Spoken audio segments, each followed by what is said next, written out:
Mis padres querían quedarse con mi panadería después de perderlo todo en una estafa. Como dije no, protegí mi negocio, transformé la crisis en mi oportunidad y lo hice sin renunciar a mi sueño. Desde que era niña supe que quería trabajar con pan y repostería. Había algo en el olor de la masa y en ver cómo un pan pequeño y pálido se transformaba en algo dorado y crujiente que hacía sonreír a la gente. Estudié gastronomía y me enfoqué en panadería. Pasé horas practicando técnicas, probando recetas y perfeccionando glaseados. Durante los estudios llevaba muestras a mis padres y a mis hermanos, y siempre repetían lo mismo: ¿dónde aprendiste eso? Está delicioso. Aquellas palabras me daban ganas de seguir perfeccionando cada receta y de pensar en un negocio propio que fuera más que una renta, una identidad.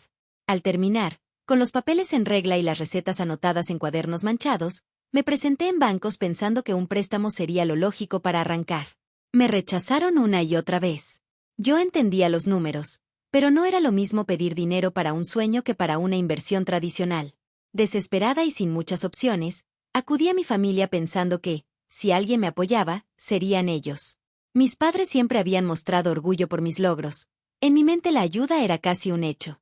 Llevé planes, proyecciones y muestras, esperaba comprensión y respaldo. En ese momento apareció mi primo. No es que no lo conociera. Siempre había sido el miembro de la familia que hablaba de oportunidades increíbles y de hacerse rico rápido. Nunca terminó estudios formales ni tuvo un empleo tradicional, pero tenía una facilidad para convencer a la gente con promesas grandes. En cuanto me acerqué a mis padres con el plan de mi panadería, él ya estaba allí con otra historia, un negocio que pagaría dividendos en tiempo récord. Les habló con seguridad y les mostró presentaciones que sonaban bien. Mis padres, ilusionados por la promesa de recuperar lo perdido con rapidez, decidieron invertir una parte importante de sus ahorros y hasta sacaron préstamos para sumarse al proyecto del primo. El esquema colapsó. Los responsables desaparecieron y las inversiones se evaporaron. Mi familia perdió gran parte de sus ahorros y tuvo que asumir deudas nuevas. Ver a mis padres en esa situación fue como un golpe que me sacó el aire. Sentí rabia, tristeza y un profundo desencanto. Podría pensar que aquel fracaso abriría la puerta para apoyar mi idea, que aprenderían a valorar lo que había demostrado con trabajo, pero no fue así de inmediato. El daño financiero y la culpa los colocaron en otro estado emocional. Buscaban soluciones rápidas y, a veces, culpables a quien responsabilizar de su pérdida. Con esfuerzo y algo de suerte me alié con una amiga cuyo banco sí le prestó el dinero. Entre las dos montamos la panadería, acondicionamos el local, buscamos proveedores honestos, definimos menús y entrenamos al personal. Al principio fue agotador, horarios interminables, proveedores que pedían plazos y la sensación constante de que cualquier error podía ser el final. Pero mes a mes empezamos a ver resultados. Clientes que volvían, encargos para celebraciones y comentarios que decían que un pan nuestro recordaba sabores de casa. Eso me daba energía y me recordaba por qué había decidido persistir. Sin embargo, la tensión familiar no desapareció. Mis padres, ahora afectados por la pérdida, comenzaron a acercarse con preguntas sobre el flujo de caja, sobre los proveedores y, poco a poco, con sugerencias que sonaban a reclamo, querían participar porque ya que ustedes tienen éxito, podrían ayudar. Un día, con voz apesadumbrada, me dijeron que si ahora la panadería estaba bien, quizás era momento de que fuera un esfuerzo familiar y que ellos también merecían ser parte del proyecto. Esa petición no venía solo de la necesidad económica. Traía implícita la idea de que su inversión previa los habilitaba a reclamar derechos sobre lo que yo había construido. Un detalle que complicó aún más las cosas fue un mensaje anónimo que recibí recientemente. Decía tener información sobre cómo se movió el dinero en el esquema del primo y sugería que había más implicados de lo que todos creíamos. La persona ofrecía reunirse en privado para contarme la verdad. No sé si quien escribió eso busca justicia, chantaje o ambas cosas. La sola existencia del mensaje abrió una herida nueva. ¿Y si hay pruebas que puedan justificar las demandas de mis padres? ¿Y si en efecto hay documentos o movimientos que cambien la percepción de lo ocurrido? Esa mezcla de presión emocional, deuda y una pista sin resolver se volvió un hilo presente en mis días. Me despertaba pensando en proveedores y en hornos, pero también en reuniones familiares tensas y en cómo explicar que mi trabajo no era un cheque que se comparte por conveniencia. A veces me veía a mí misma justificando decisiones ante gente que, en el pasado, aplaudió mis panés, pero que ahora pedía cuentas de forma distinta. Fue difícil separar el afecto de la presión. Quería ayudar, pero no quería perder la esencia de lo que habíamos creado con esfuerzo propio. Recuerdo claramente una tarde en la que, después de cerrar y limpiar el local, mi socia decidió que necesitábamos hablar. Ella conocía bien los números y sabía cuánto había invertido cada una. Me miró sin filtro y dijo, si ellos quieren entrar, que lo hagan como empleados o con un plan de pago, no puedes regalar tu empresa.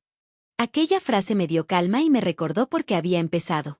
Al mismo tiempo, me generó conflicto. No quería que mi familia sintiera que los estaba dejando en la calle, pero tampoco podía permitir que la necesidad justificara la apropiación de lo que era fruto de mi trabajo. Mientras tanto, en el vecindario la panadería empezaba a tener identidad. Había clientes que venían por el pan de cada día, otros que pedían tortas por encargo y algunos que volvían solo para probar nuestras novedades. Empecé a recibir mensajes de gente agradecida por cómo una torta devolvía un momento feliz en una fecha importante. Esas cosas me recordaban para qué había trabajado tanto. Saber que mi trabajo generaba pequeños instantes de felicidad me conectaba con algo más grande que la mera rentabilidad. No todo fue conflicto. También hubo conversaciones sinceras. Con mi madre tuvimos noches largas en las que hablábamos de remordimientos y decisiones. Ella admitió que la promesa del retorno rápido la cegó y que ahora sentía vergüenza y culpa por lo ocurrido. Le dolía ver a su familia en apuros y quería, más que nada, reparar el daño. Yo la escuchaba y, en el fondo, sabía que ella también sufría por haber perdido seguridad económica. Ese reconocimiento ayudó a que, aunque en desacuerdo, las conversaciones no derivaran en rupturas definitivas. En medio de todo esto, la idea del mensaje anónimo rondaba mi cabeza. Empecé a preguntarme si debía investigar. Buscaría pruebas que justificaran las demandas familiares o que dejaran claro que mis padres no tenían derecho alguno sobre la empresa. Pensé en consultar a un abogado, en pedir a mi socia que me ayudara a ordenar documentos y en asegurar contratos que demostraran mis aportes. También pensaba en la repercusión emocional de llevar a un tercero a la mesa familiar, porque una vez que las cosas salen del núcleo íntimo, pueden enfriarse para siempre.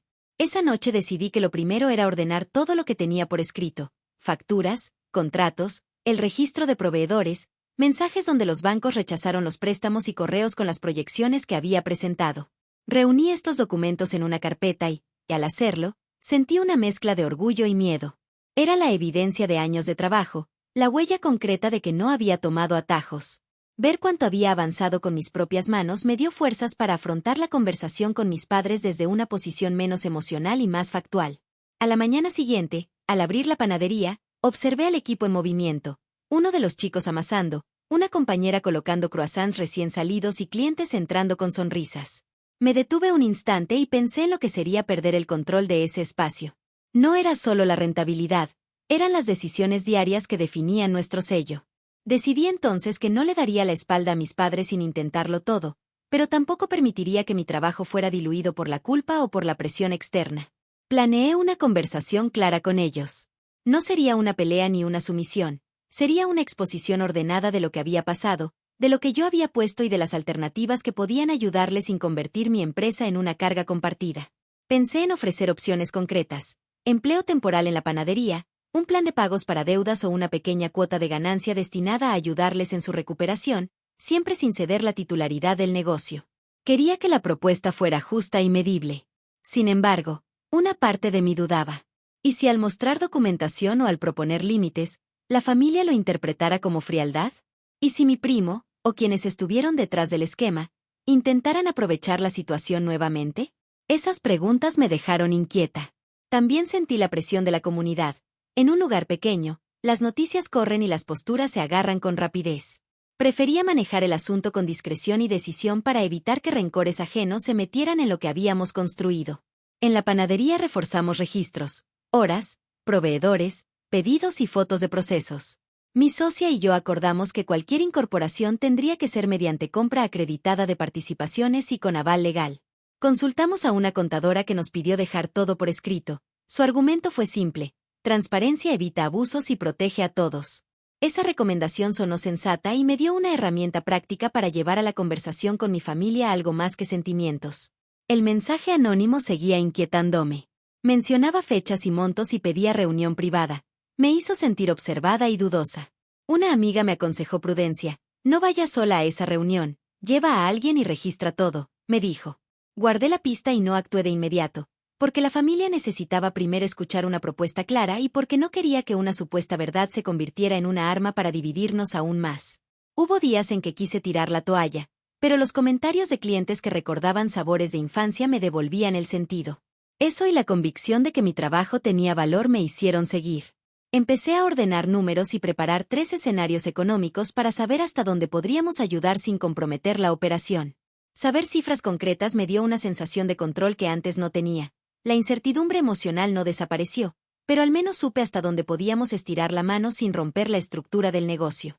Pensé también en la reputación. Si la familia hacía público su reclamo, la comunidad podría malinterpretar la historia y tomar partido. Por eso planeé hablar primero en privado, con pruebas y propuestas, antes de exponer el conflicto en redes o en la plaza del mercado.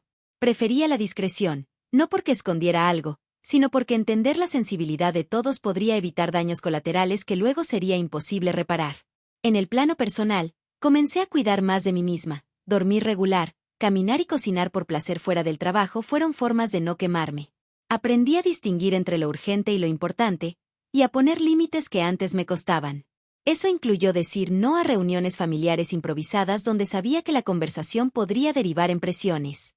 No es que cerrara el diálogo, es que elegí cuándo y cómo defender mi trabajo. Una tarde, sentada sobre cajas de delivery, mi socia me miró y dijo, si ellos quieren entrar, que lo hagan pagando, no por pedir. Le respondí, lo sé, pero ¿cómo lo planteamos sin romper todo? Ella contestó, con números claros y un abogado presente. No es falta de cariño, es proteger lo que construimos. En otra conversación mi madre susurró, no quiero que esto te haga daño, y mi padre añadió, si te necesitamos, lo haremos como corresponde. Esos intercambios fueron cortos pero necesarios para poner en palabras lo que había en el aire. Sigo reuniendo pruebas, definiendo la conversación con mis padres y decidiendo si respondo al anónimo. Mientras tanto, sigo horneando, atendiendo clientes y defendiendo lo que con esfuerzo levantamos. Este es el primer capítulo de una historia que aún no tiene final y lo cuento porque sé que muchos pueden verse reflejados en la tensión entre ayudar a la familia y proteger lo que con trabajo propio se construye.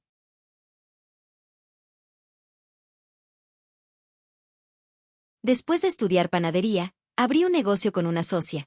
Mis padres perdieron dinero en una estafa ligada a mi primo y ahora, en deuda y arrepentidos, me piden participar en la panadería. También llegó un mensaje anónimo que sugiere información sobre el colapso y ofrece detalles que podrían complicar reclamos familiares. La primera vez que mis padres vinieron a la panadería con aquella petición fue un día después de abrir turno. No lo hicieron en la oficina ni por mensaje.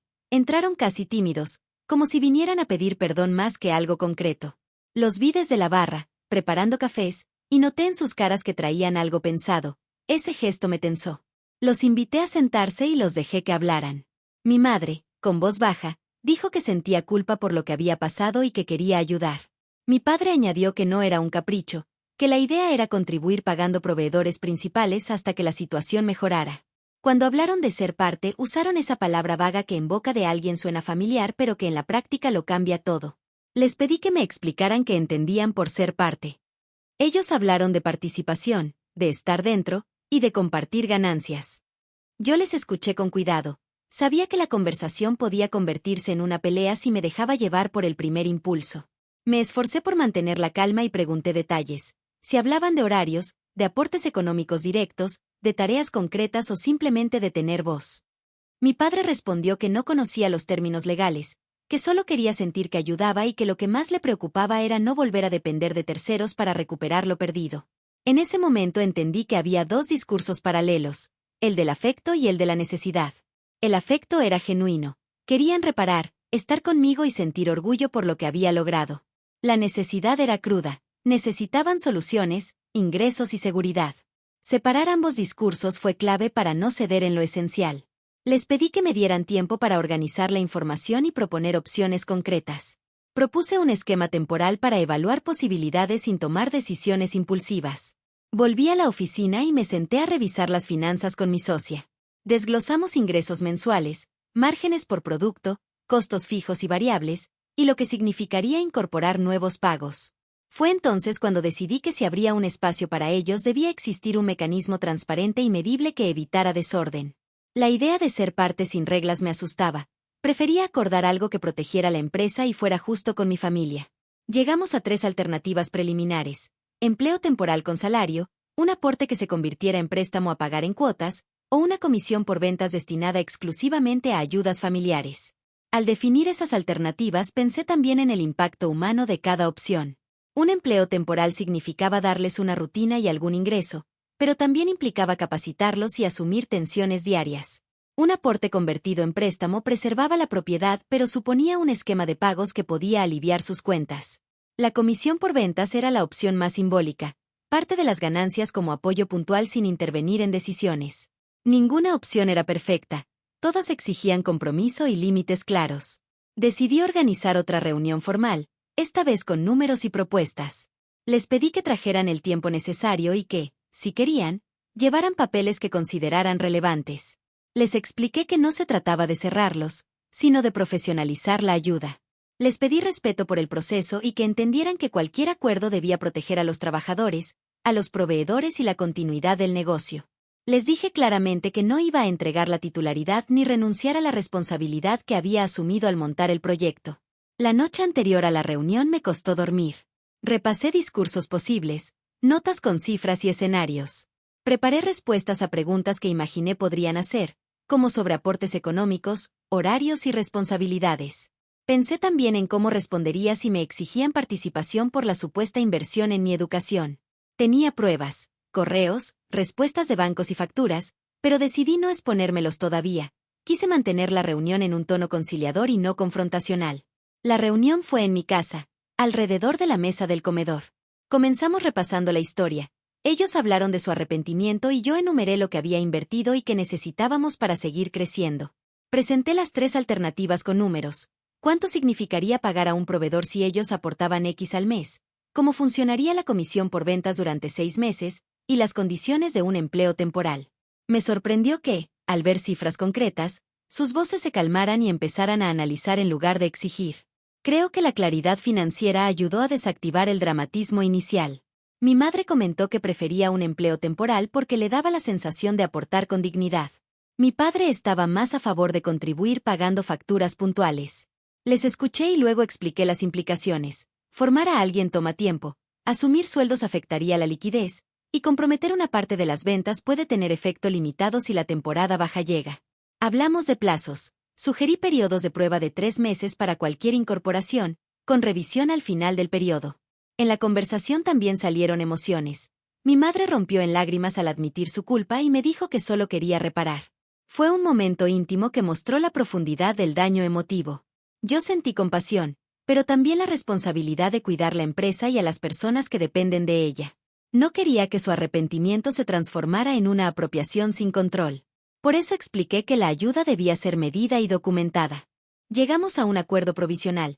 Comenzar con la opción de empleo temporal para mi madre por 3 meses y un aporte puntual para pagar un proveedor que vencía en 2 semanas. Acordamos también que cualquier otra medida pasaría por una revisión con mi socia y que no habría modificaciones a la titularidad sin un proceso claro y legal. Antes de cerrar, les pedí que consideraran compartir conmigo sus expectativas y que me prometieran ser transparentes. La promesa fue difícil, pero la hicieron. Una vez que se firmaron acuerdos informales y se definieron responsabilidades, ordené todo por escrito. No quise que quedaran palabras en el aire. Preparé un documento simple donde constaban las tareas asignadas, los montos y las fechas de revisión. No fue un contrato formal, pero sí un primer paso para poner límites claros y evitar malentendidos.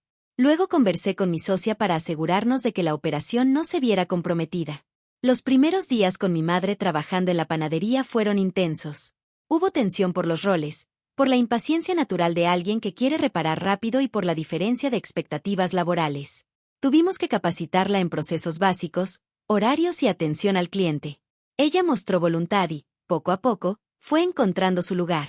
Yo observaba con una mezcla de alivio y alerta. Ver su esfuerzo me conmovía, pero también sabíamos que el esquema debía evaluarse al término del periodo acordado. Mientras tanto, mantuve la discreción sobre el mensaje anónimo. No era el momento de mezclar cosas. Primero preferí ver cómo funcionaban las medidas acordadas. No escondí la existencia del mensaje a mi socia. Hablamos de posibles escenarios, pero dejamos la investigación para más adelante.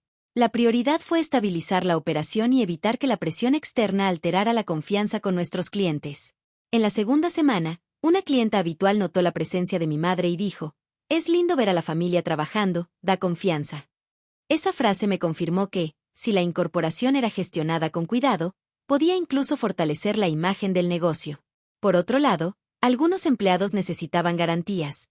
Preguntaban si la presencia de familiares influiría en sus puestos. Les expliqué el acuerdo temporal y les ofrecí participar en la evaluación al finalizar el periodo de prueba. La transparencia ayudó a mantener la calma interna.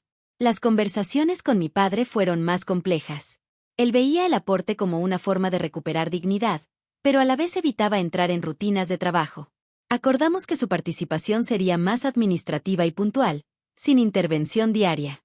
Le pedí que, antes de exigir cambios, nos diera tiempo para ver resultados y que dialogáramos cada 15 días para revisar cómo marchaban las finanzas y las tareas. Hubo pequeños tropiezos, un pago mal registrado, una confusión en un pedido grande y un cliente que reportó una demora.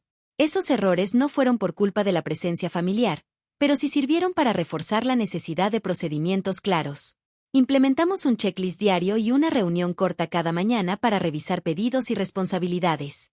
Esa práctica volvió a la operación más predecible. Conforme avanzaban las semanas, noté cambios en mí. Sentía menos rabia y más responsabilidad. La situación familiar, si bien dolorosa, se transformaba en una oportunidad para modelar límites sanos. Comprendí que ayudar no implica renunciar a tus logros. Mi objetivo fue mantener la empresa funcionando y, al mismo tiempo, ofrecer vías concretas de apoyo que no comprometieran su futuro. En las semanas siguientes también observé que la presencia de mis padres generaba conversaciones con otros comerciantes. Algunos vecinos mostraron apoyo y contaron anécdotas de cómo ayudaban entre comercios en crisis. Otros, con prudencia, me felicitaron por buscar soluciones que no rompieran la operación. Esa red de apoyo fue clave para sostener el ánimo. Sentí que el barrio se había convertido en una especie de tribunal informal, donde cada gesto se interpretaba y donde yo debía responder con coherencia. Hubo un episodio tenso cuando, durante una mañana de mucha carga de pedidos, mi madre confundió un envío y se entregó la caja equivocada. El cliente llamó molesto y yo tuve que atender la situación. Fue un momento delicado. La empatía por el error convivió con la exigencia profesional. Decidí que esos errores deberían usarse como oportunidades de aprendizaje, no para recriminaciones públicas. Organicé una capacitación breve y marqué pautas de control de calidad que todos debían cumplir, sin excepciones. También trabajé en fortalecer mi relación con la socia. Compartir decisiones complejas genera desgaste si no existe una alianza sólida.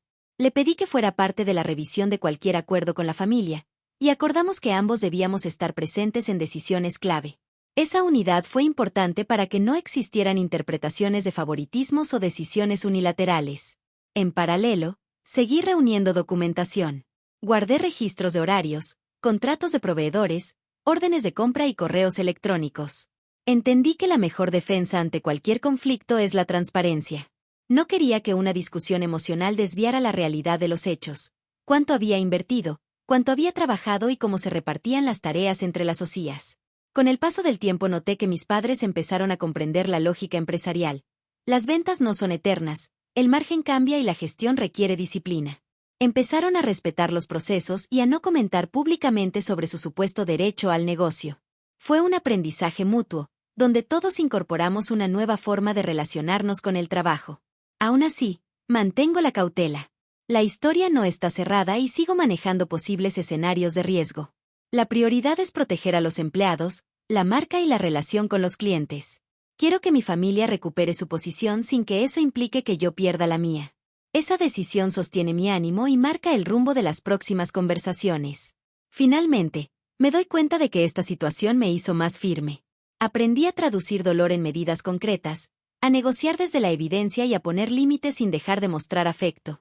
No es una lección sencilla, pero es la que me permite seguir horneando cada día con la tranquilidad de que la panadería seguirá siendo un espacio de trabajo respetado y de carácter propio. Por ahora cierro esta parte con la certeza de que poner reglas salvó muchas cosas. Sigo en guardia, con el corazón abierto pero con la cabeza fría. Voy a seguir documentando todo y preparando la próxima conversación si llega el momento de enfrentar otras dudas que aún no resolvimos.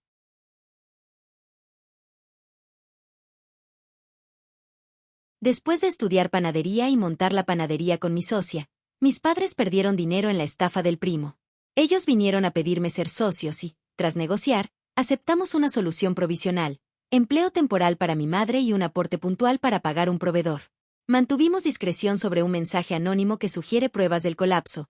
Decidí documentar todo y manejar las siguientes decisiones con transparencia y límites claros. Convocarlos a una reunión formal me costó meses de pulir palabras y de ordenar papeles. No quería que la primera vez que habláramos de dinero y de propiedad fuera una escena de reproches. Quería que fuera una conversación estructurada y justa. Les pedí que vinieran a la panadería a una hora tranquila, al cierre, y que llevaran cualquier documento que tuvieran sobre inversiones, préstamos o recibos relacionados con los últimos años. Les expliqué que quería escuchar y que también tenía datos que mostrar. Les pedí que, por favor, no la politizaran ni la compartieran con terceros antes de resolverlo entre nosotros. Cuando llegaron, la luz del local ya estaba baja y solo quedaban unas pocas mesas ocupadas. Nos sentamos en la mesa larga que usamos para planificar pedidos grandes. Sobre la mesa puse una carpeta con facturas, correos y un resumen financiero. Empecé hablando con honestidad. Conté cuánto tiempo había invertido en estudiar, en practicar recetas y en negociar con proveedores. Hablé de noches sin dormir, de pedidos cancelados y de la responsabilidad de sostener el negocio por las personas que trabajan allí. Les dije también que entendía su dolor y su culpa por lo sucedido con mi primo, pero que debía proteger lo que habíamos construido. Mi madre tomó la palabra primero. Dijo: sé que te fallé, y lo siento. No vine a pedir que me perdones. Vine a ofrecerme a ayudar y a poner lo que pueda. Su voz tembló y por un segundo parecía una hija pidiéndome a mi consuelo. Mi padre agregó: no pretendemos quedarnos con tu trabajo, solo queremos una forma de aportar y reparar. Si hemos ofendido, lo asumimos. Escuchar eso en voz baja fue distinto a las solicitudes que antes se habían escuchado enojadas o desesperadas. Había remordimiento y la voluntad de un camino definido. Abrí la carpeta y comencé a mostrar documentos. Les expuse las proyecciones del negocio, las facturas que respaldaban compras, contratos con proveedores y la lista de tareas que mi socia y yo asumimos desde el inicio. Les expliqué también los números, margen por producto, costos fijos, cuánto significaría pagar un salario adicional y por cuánto tiempo podríamos asumirlo sin poner en riesgo a los empleados. Fui concreta: si incorporamos un sueldo más, reduciríamos los márgenes y deberíamos ajustar las cantidades de pedidos. Eso afectaría a quien cocina y a quien entrega. No hablé en abstracto. Mostrar números cambió el tono de la reunión. La emoción se dio espacio a la pragmática decisión de resolver.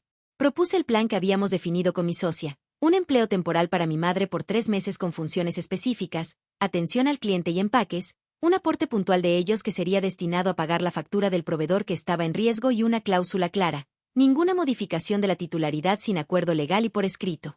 También ofrecí una alternativa adicional: si querían aportar dinero como préstamo, lo documentaríamos y estableceríamos un cronograma de pagos. Les dije que la ayuda podía ser real y digna, pero que debía llevarse a cabo con límites que protegieran a todos. Mi padre consultó una y otra vez: ¿y si no podemos pagar? Le expliqué cómo funcionaría el préstamo y cómo acordaríamos las cuotas. Hablamos de plazos, de lo que implicaría capacitarse y de la necesidad de respetar la estructura. En un punto mi madre me pidió: ¿podemos, por favor, intentar esto? Quiero sentir que hice algo bien. Eso me conmovió y, al mismo tiempo, me recordó por qué quería salvar la relación. Respondí con firmeza y ternura: podemos intentarlo, pero con reglas claras. Si esto funciona, podríamos pensar en más. Si no, revisaremos y cambiaremos la estrategia. Acordamos entonces el inicio del plan. Antes de irnos, dimos un paso adicional. Les ofrecí participar en una sesión con la contadora y con mi socia para traducir en términos legales cualquier acuerdo futuro. Quería que la contabilidad y el derecho fueran testigos de lo que se había pactado, no por desconfianza, sino para evitar malentendidos futuros. La contadora sugirió puntos mínimos: registro de horarios, comprobantes de pago y actas de revisión mensual. Todos estuvieron de acuerdo en que la transparencia sería el eje central. Los primeros días con mi madre como empleada fueron una mezcla de aprendizaje y ajustes emocionales. Ella llegó con buena voluntad, interesado por las recetas pero sin experiencia operativa. Le pedimos que empezara con lo más básico: empaquetado, atención y recepción de pedidos. Le enseñamos la importancia de los tiempos y las rutinas. Había errores al principio: confundir un pedido, olvidar un cobro, pero su disposición a corregirlos fue algo que los clientes notaron y agradecieron. Más allá de la carga económica, el gesto de participar le dio un nuevo sentido a su culpabilidad. Ya no era solo arrepentimiento, sino un trabajo activo para reparar. Mientras tanto, pensé en el mensaje anónimo. No lo había traído a la reunión inicial porque no quería que la posibilidad de pruebas externas rompiera el ánimo de conciliación. Sin embargo, la existencia de ese mensaje seguía en mi mente. Decidí que la investigación debía ser paralela y cautelosa. Contacté a una persona de confianza, le conté la situación y le pedí que, sin intervenir públicamente, averiguara la veracidad del contenido del mensaje. No quería que rumores o acusaciones sin pruebas entorpecieran el proceso. La prioridad seguía siendo la estabilidad del negocio y la contratación responsable. A las 3 semanas revisamos los avances. Hicimos una reunión interna con la contadora y los empleados para evaluar si el empleo temporal afectaba las operaciones. La conclusión fue positiva. La madre había disminuido la carga de tareas administrativas y la moral del equipo no había caído. De hecho, algunos clientes comentaron que la presencia familiar humanizaba el lugar. Hubo, sin embargo, incidencias que requerían ajuste, tiempos de entrega, control de calidad y algunas prácticas que requerían estandarización. La respuesta fue inmediata: implementación de procedimientos y un calendario de capacitaciones cortas para todo el equipo. En paralelo, la investigación sobre el mensaje anónimo devolvió información parcial. El envío parecía venir de alguien que aseguraba tener movimientos bancarios y comunicaciones que vinculaban a personas que, hasta entonces, no se habían hecho visibles en la estafa. La persona anónima pedía cautela y ofrecía hablar en un lugar neutral. Decidí, junto a la contadora, que lo prudente era obtener asesoría legal antes de entablar cualquier reunión. El riesgo de un enfrentamiento público con acusaciones sin prueba podía ser devastador para la reputación de mi familia y del negocio. En una sesión con el abogado, expusimos las opciones: 1. No investigar públicamente, concentrarnos en la estabilización financiera y documentar todo para proteger la empresa. 2. Iniciar una investigación formal con abogados y posiblemente policías si las pruebas lo ameritaban. 3. Buscar una reunión privada con la persona anónima, con representación legal, para evaluar la veracidad de los documentos. El abogado sugirió la tercera opción como la más equilibrada. Nos permitiría validar información sin escándalo, y si había elementos penales, entonces proceder con las vías correspondientes. Todos estuvimos de acuerdo en que la discreción era esencial. Organizamos la reunión con la persona anónima en un lugar neutral y con el abogado presente. No fue sencillo. La tensión de enfrentarse a una voz que decía tener la verdad era real. La persona llegó con documentos que, a primera vista, parecían corresponder a transferencias y correos que incluían nombres antes desconocidos en el vínculo con el esquema.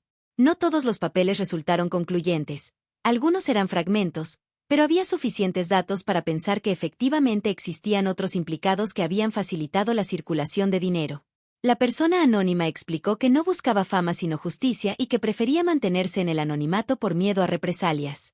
Ante ese panorama, decidimos un plan: documentar las pruebas y, si era necesario, presentarlas ante las autoridades competentes.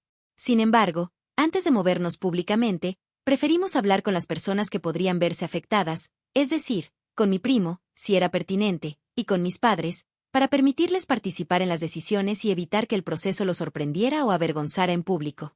Esa decisión la tomamos con la intención de proteger a la familia y de, al mismo tiempo, no permitir que la verdad quedara en la sombra. Volvimos entonces al núcleo del conflicto: mi familia. Les presenté lo conversado con la persona anónima y acordamos que lo correcto era, primero, reforzar la recuperación económica y, segundo, cooperar con la investigación si las pruebas lo requerían.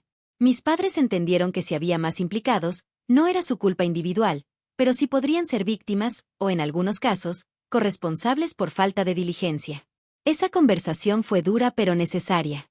Les pedí que aceptaran asesoría legal para saber cómo proceder, y ellos aceptaron. Mientras la investigación seguía su curso, yo continué con la gestión diaria de la panadería y con el plan de apoyo familiar. Pasaron los 3 meses del empleo temporal y, al finalizar, hicimos una evaluación conjunta. Revisamos metas de atención al cliente, puntualidad, calidad y cumplimiento financiero. La conclusión fue que el empleo temporal había cumplido su propósito. Mi madre había aportado, se había capacitado y había mostrado una voluntad visible de reparar. Decidimos no ofrecerle un puesto fijo por ahora, pero sí ampliar la colaboración por un periodo extra bajo condiciones claras y con la posibilidad de revisarlo en 6 meses. En la revisión, mis padres hablaron con franqueza. Dijeron que habían aprendido la diferencia entre el apego emocional y la responsabilidad empresarial. Mi madre comentó: aprendí que ayudar no es invadir, es acompañar de la forma correcta. Mi padre, con ojos cansados pero sinceros, añadió: lo que más quiero es verte crecer sin que el daño que sufrimos nos arrastre contigo. Esas palabras fueron un respiro. No borraron el pasado, pero marcaban una voluntad de reparación madura. Decidí además crear una iniciativa para retribuir a la comunidad y al mismo tiempo apoyar a mi familia. Destinamos un porcentaje de las ganancias del primer aniversario a conformar un fondo familiar que ayudara a pagar deudas puntuales. No era una solución total, pero sí un gesto responsable que integraba solidaridad y autonomía. El día del aniversario organicé un evento sencillo, tortas a precios accesibles, promociones y una mesa informativa sobre emprendimiento responsable. Invité a vecinos y a proveedores que nos habían acompañado.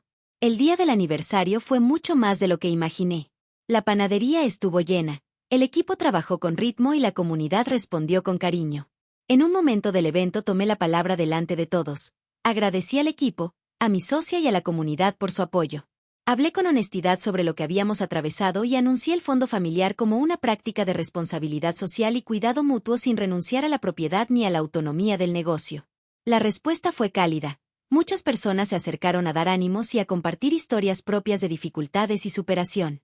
Esa tarde también fue la primera vez que la historia entera se compartió sin juicios. Familiares, vecinos y clientes escucharon la versión completa y vieron cómo habíamos transformado el conflicto en medidas concretas. Muchos dijeron que la manera en que habíamos manejado el asunto era un ejemplo de equilibrio entre la responsabilidad personal y la solidaridad. Sentí una mezcla de alivio y orgullo. Alivio porque la transparencia había funcionado y orgullo porque habíamos mantenido la esencia del proyecto. Con el paso del tiempo, la investigación impulsada por las pruebas recogidas marcó que, efectivamente, hubo actores externos que facilitaron la estafa, y algunos nombres nuevos aparecieron en documentos oficiales. No todas las certezas llegaron de inmediato, pero la dirección de la verdad avanzó lo suficiente como para que mis padres entendieran que su error no los convertía en propietarios de mi empresa. Legalmente, las cosas quedaron claras. Mi trabajo, mi inversión y la gestión diaria eran evidentes y estaban respaldadas por documentación. Eso fue decisivo para cerrar cualquier intento de reclamo sobre la titularidad. Ahora, mirando hacia atrás, entiendo que la clave fue no ceder a la culpa ni al chantaje emocional. Ofrecimos vías de ayuda concretas y dignas, protegimos a los empleados y procuramos transparencia. Mantuvimos la firma del negocio en manos de quien lo gestiona día a día, pero abrimos canales de reparación para la familia sin renunciar a la autonomía. Fue un equilibrio difícil de conseguir, pero necesario. No quiero idealizar el final. Todavía hay rencores puntuales y episodios de tensión que requieren diálogo. No todo se arregla con un evento o con una firma. Pero la diferencia está en que ahora hay reglas y encuentros planificados para hablar de dinero, y no conversaciones impulsivas que terminan en gritos. Aprendimos a profesionalizar el afecto cuando el afecto podía poner en riesgo proyectos. Aprendimos a documentar como una forma de amor práctico. La panadería sigue siendo mi hogar laboral. Sigo horneando panés, probando recetas y levantando pedidos a las 5 de la mañana. Ahora lo hago con la tranquilidad de saber que, cuando la familia se acerca, lo hace desde un lugar de respeto por el trabajo. Mis padres empezaron a reconstruir sus finanzas con ayuda profesional y la comunidad nos acompañó en ese proceso. Yo sigo acompañándolos, pero desde el lugar que me corresponde, como hija que ayuda, no como propietaria forzada por el remordimiento ajeno. Si pudiera resumir la lección diría esto: ayudar no implica ceder lo que construiste con tus manos, implica crear puentes para que la ayuda sea efectiva y no destructiva. Puse límites, sí, y lo hice porque entendí que sin ellos no habría nada que salvar. Pero puse también oportunidades de reparación y espacios para que mi familia recuperara dignidad sin apropiarse de mi vida laboral. Cierro esta historia sabiendo que la panadería celebró su primer aniversario, que parte de las ganancias ayudaron a pagar deudas familiares y que mi decisión de convocar una reunión formal fue, probablemente, lo que evitó una fractura mayor. Sigo en guardia, porque los procesos humanos son largos, pero me siento más fuerte. Aprendí a negociar con el corazón sin perder la razón. Si me preguntas qué haría diferente, diría que habría comenzado antes a documentar todo y a buscar asesoría.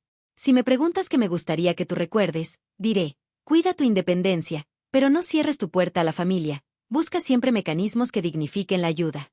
Esta historia terminó por ahora en un cierre responsable, y espero que mis panés sigan siendo el pretexto para muchas conversaciones, no el centro de batallas. Si te gustó esta historia, no olvides dar like, suscribirte, compartir y comentar. Gracias por tu atención.